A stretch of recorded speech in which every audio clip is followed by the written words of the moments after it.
The bedroom door was locked from the inside. That's what Matt Baker told police when he called 911 just after midnight on April 8, 2006. He said he had gone out to rent a movie and get gas. Came back to find the bedroom door shut and unresponsive. Pried it open with a screwdriver and found his wife Carrie unconscious on the bed, sleeping pills on the nightstand, 2 empty wine coolers, and a typed suicide note, unsigned, sitting next to 2 ink pens. The justice of the peace ruled it a suicide. By phone, without visiting the scene. No autopsy was ordered. The home computer was not seized. Carrie Baker, 31 years old, 3rd grade teacher, mother of 2 daughters, woman of faith, was officially gone. Case closed. But her mother didn't believe a word of it. And Linda Doolin was right. What actually happened inside that house in Hewitt, Texas, was a murder years in the making, planned by a Baptist pastor who used his wife's grief as a cover story, his community's trust as a shield, and police assumptions as the last layer of camouflage. This is the real story of Carrie Baker, not the broken woman her killer tried to sell to the world, the teacher, the mother, the daughter, and the woman who still had plans for tomorrow when someone took it from her.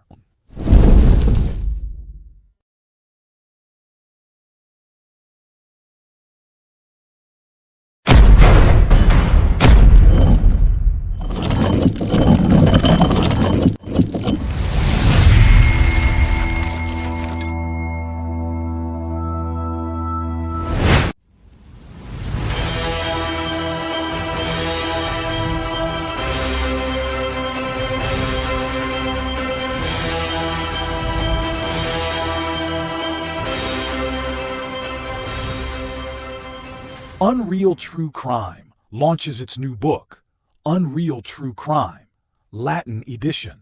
35 shocking true murder cases from across Latin America. Buy it now on Amazon.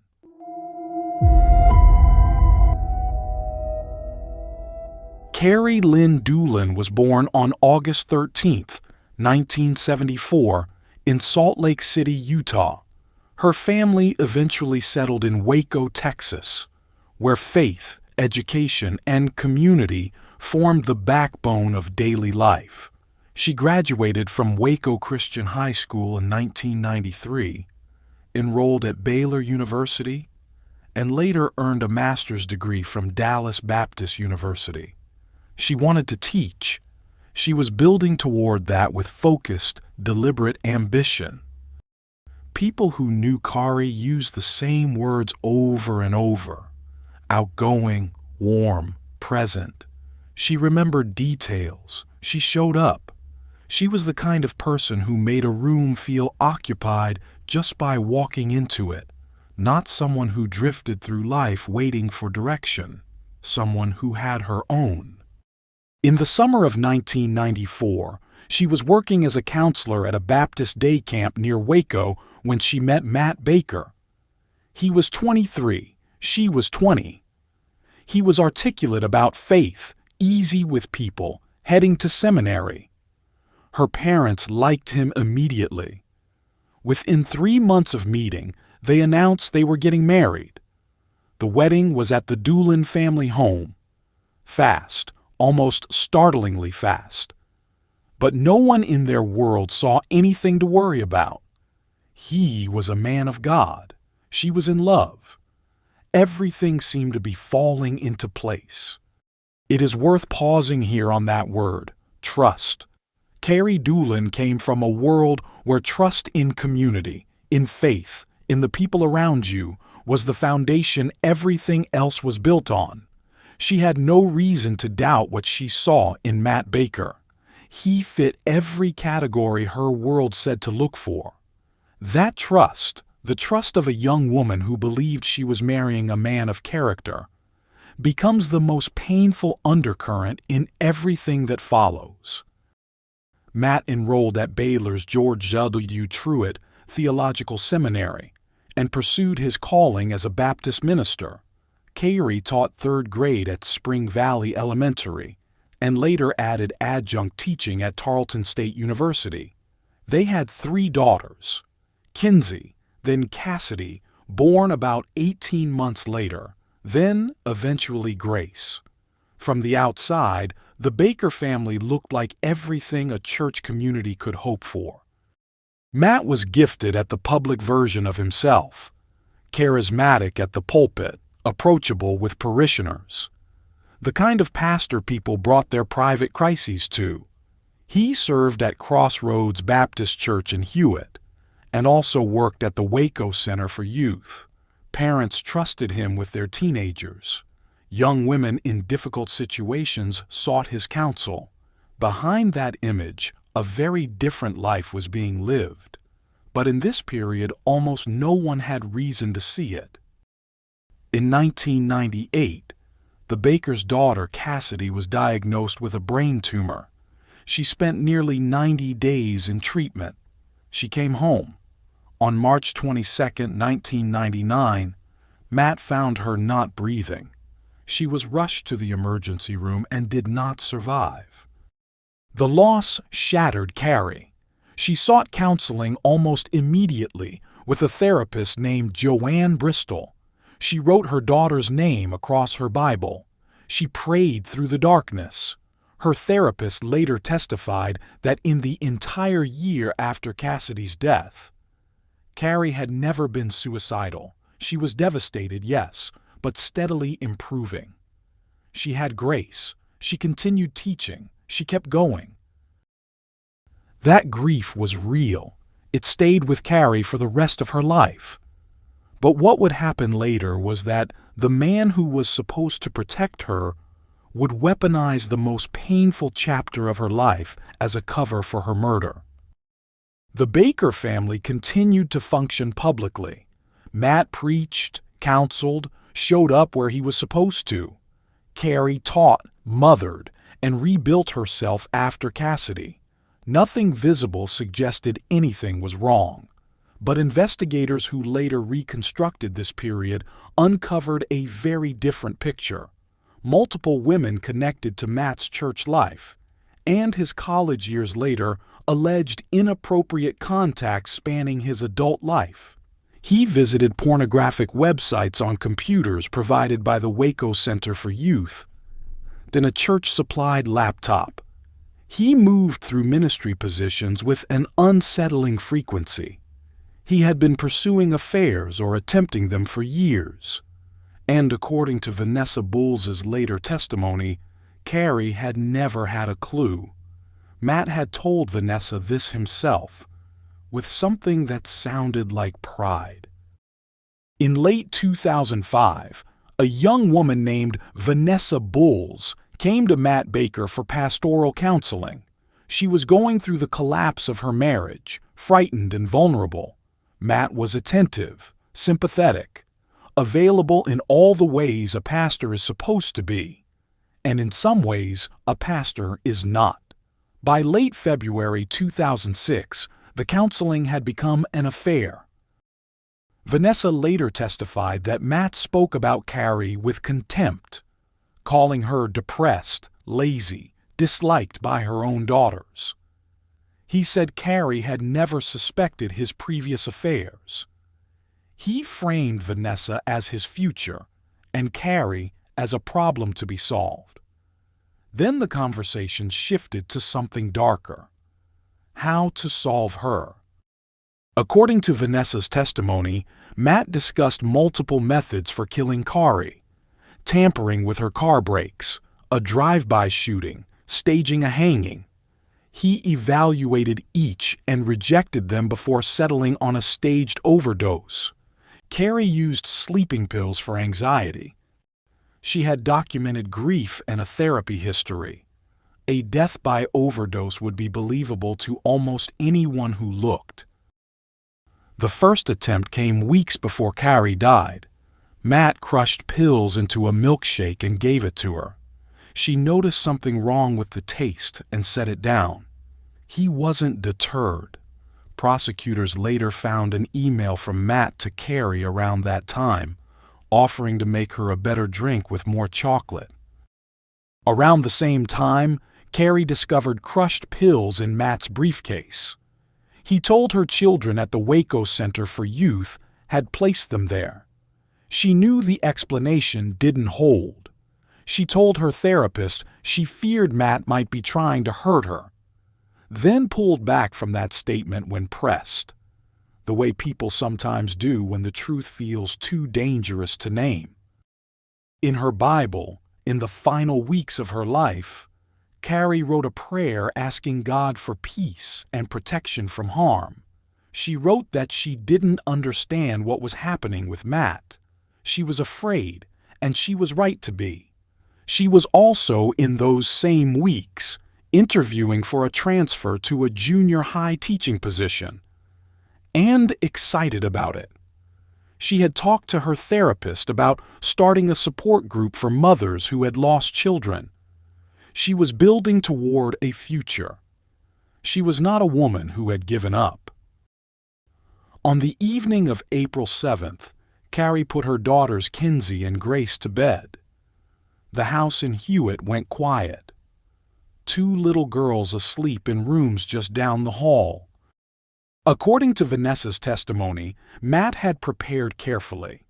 He emptied capsules that were supposed to be sexual stimulants, a romantic gesture, a date night surprise, and refilled them with crushed Ambien. He gave them to Carrie.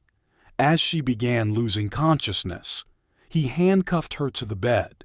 He pressed a pillow over her face and held it there until she was gone. What he did next is the part that reveals exactly who he was. He didn't run. He didn't panic.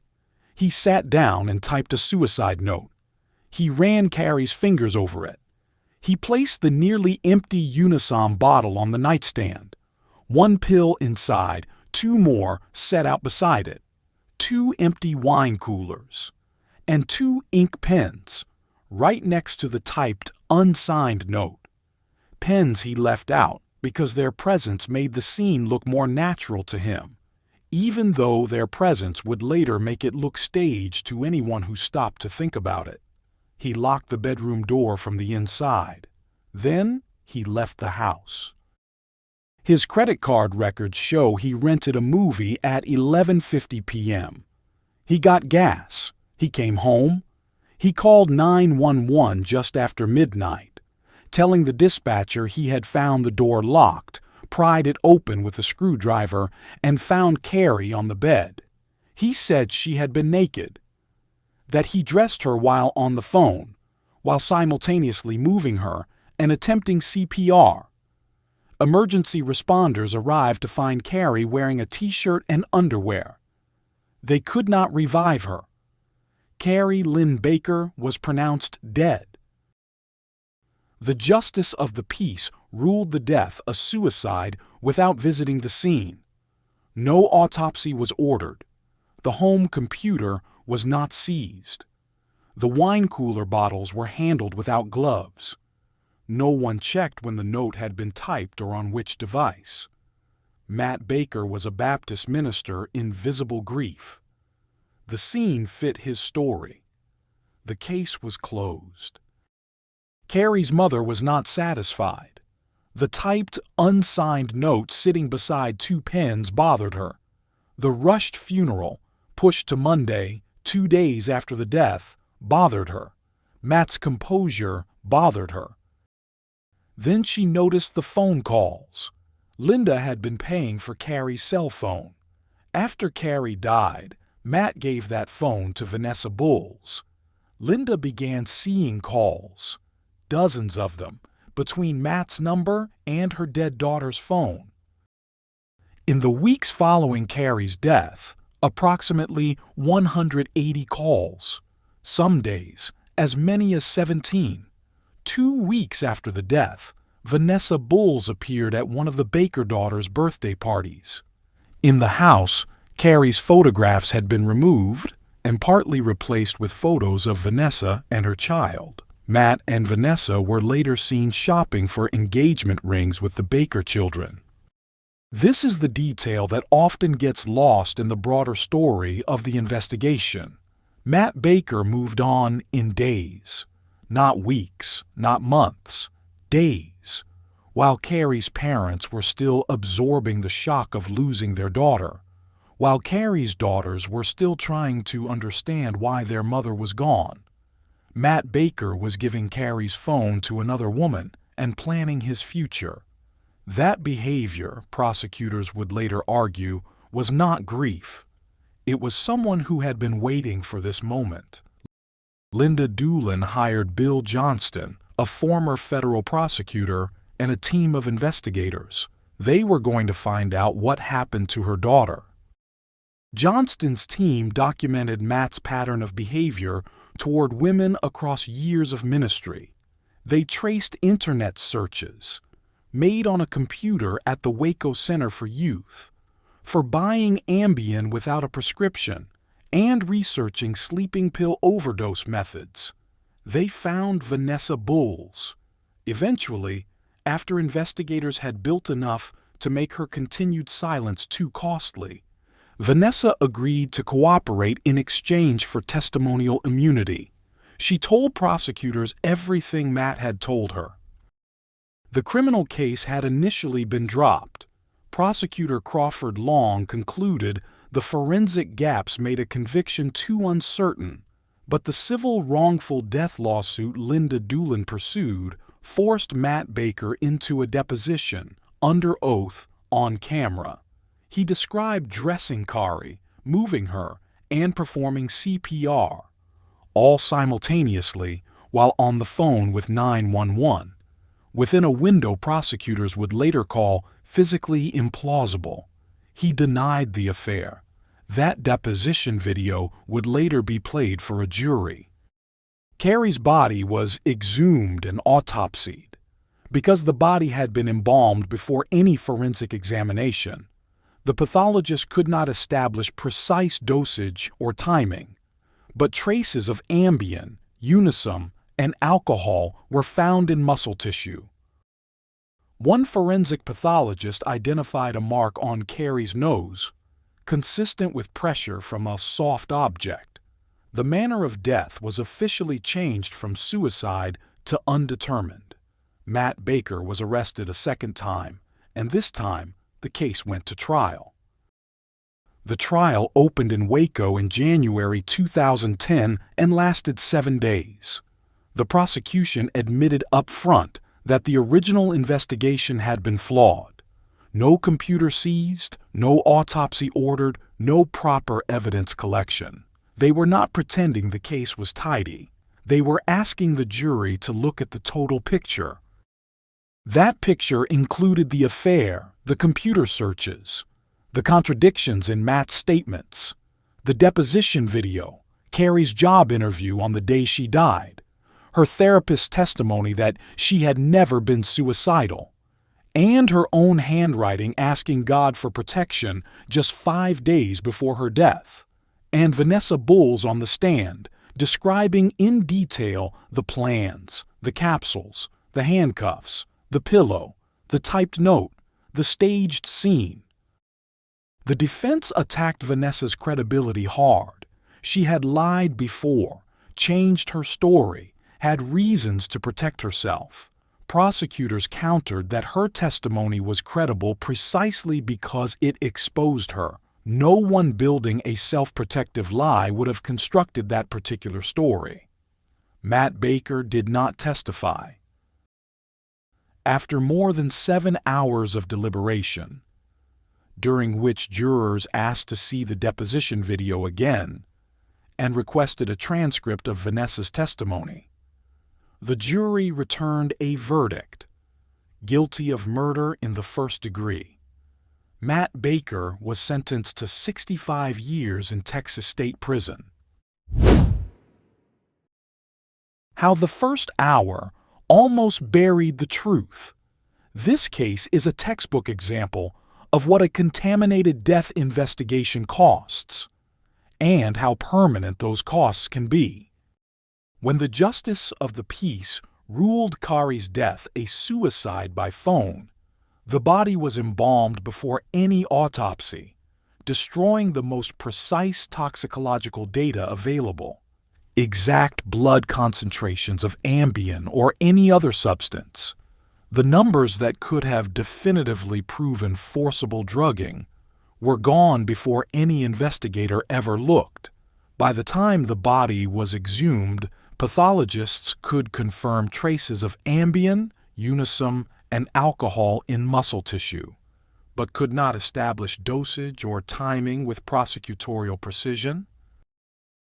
The scene had been compromised before anyone treated it as one.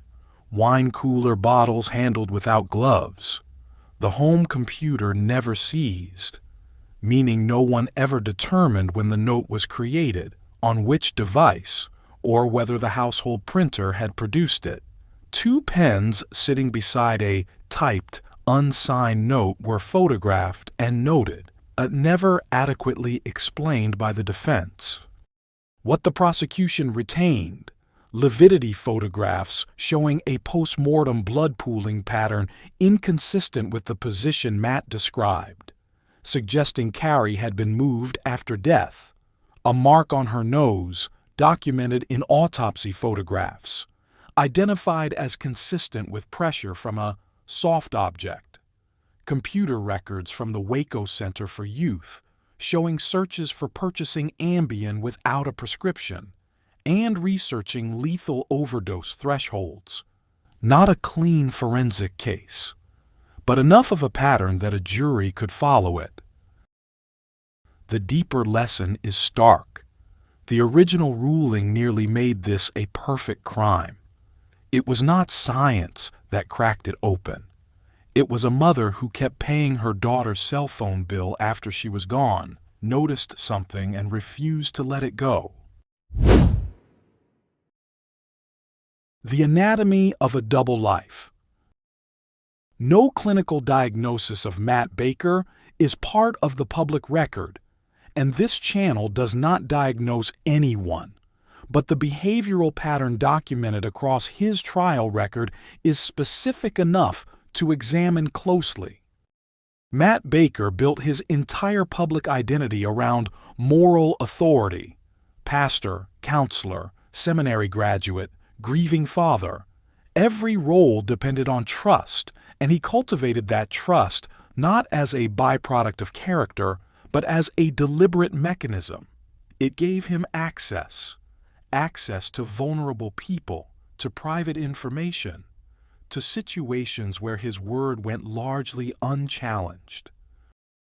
When Vanessa Bulls came to him for counseling about her failing marriage, the full institutional weight of the church enabled his access to her vulnerability. He used it. Multiple women testified during the punishment phase to similar patterns across different ministry settings and years. The depth of the premeditation is what distinguishes this case. Matt Baker considered multiple murder methods, evaluated each for risk and plausibility, and selected one. More importantly, he had been constructing the cover story for years before he needed it. Carrie's grief over Cassidy was real. He didn't invent it. But he identified it as the most believable lie he could tell about her.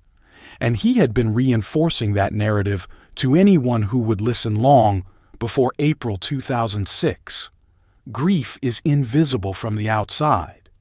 It can be exaggerated by a spouse, and no outsider can fully dispute it. He chose the cover story that fit the specific, real contours of Carrie's actual life. That is patient, calculated exploitation. Carrie's psychology in the final weeks matters too. Her therapist testified she was never suicidal after Cassidy's death. She was afraid. She told her therapist directly. But she kept going.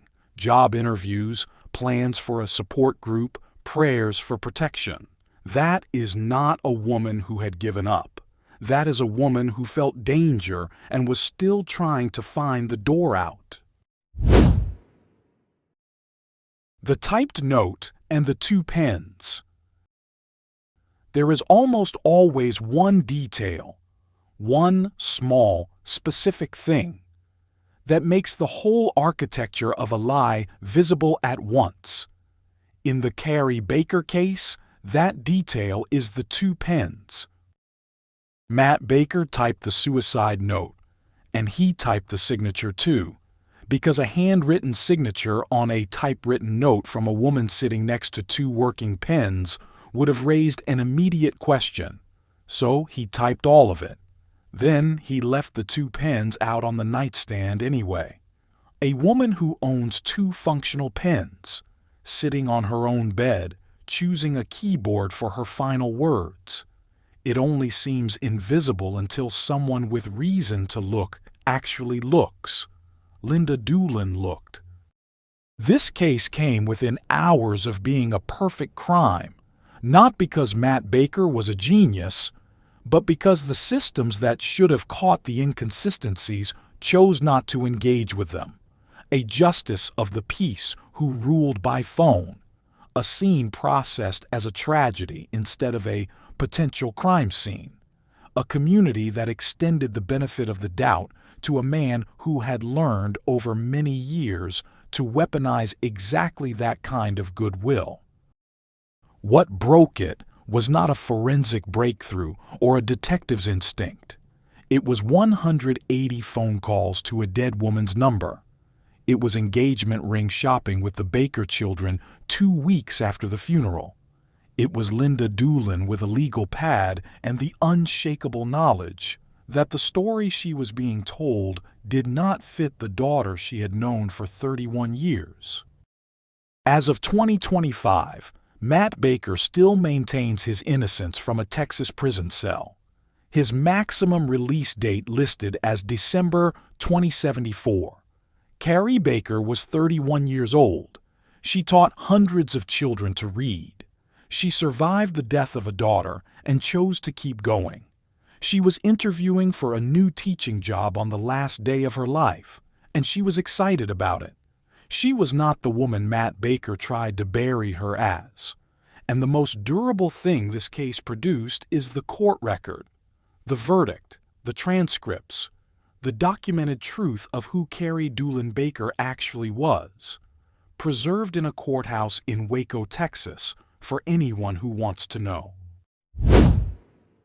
If this case stayed with you, subscribe. This is exactly what we do here. Drop a comment. Do you think a death like this would still be ruled suicide today without an autopsy? And if you want more cases where families cracked open investigations, the system had already closed. The next video is right there waiting for you.